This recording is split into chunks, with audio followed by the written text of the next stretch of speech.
بسم اللہ الرحمن الرحیم۔ السلام علیکم ورحمۃ اللہ وبرکاتہ۔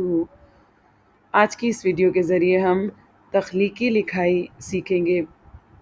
کسی بھی عنوان کو اپنے الفاظ میں لکھ کر بیان کرنا تخلیقی لکھائی کہلاتا ہے۔ تخلیقی لکھائی کے لیے چند اہم نکات کو ذہن میں رکھ کر ہم ایک اچھی تخلیقی لکھائی کر سکتے ہیں۔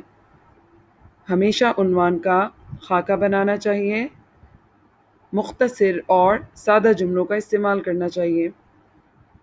چلیے چند مثالوں کے ذریعے تخلیقی لکھائی کو مزید سمجھتے ہیں۔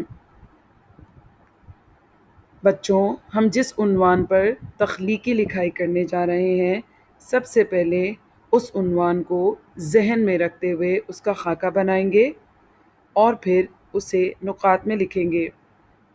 ہماری آج کی تخلیقی لکھائی کا عنوان ہے آم۔ آم کو ذہن میں رکھتے ہوئے ہم کچھ نقاط لکھیں گے، جیسے کہ پسندیدہ پھل، پھلوں کا بادشاہ، گرمیوں کی سوغات اور میٹھا۔ چلیے اب ہم آم پہ تخلیقی لکھائی کو مکمل کرتے ہیں۔ آم میرا پسندیدہ پھل ہے۔ آم گرمیوں کی خاص سوغات ہے۔ ذائقے میں میٹھے اس پھل کو پھلوں کا بادشاہ بھی کہا جاتا ہے۔ یوں ہماری آم پہ لکھی گئی تخلیقی لکھائی مکمل ہوئی۔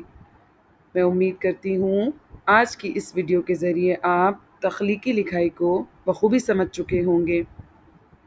جزاک اللہ خیر۔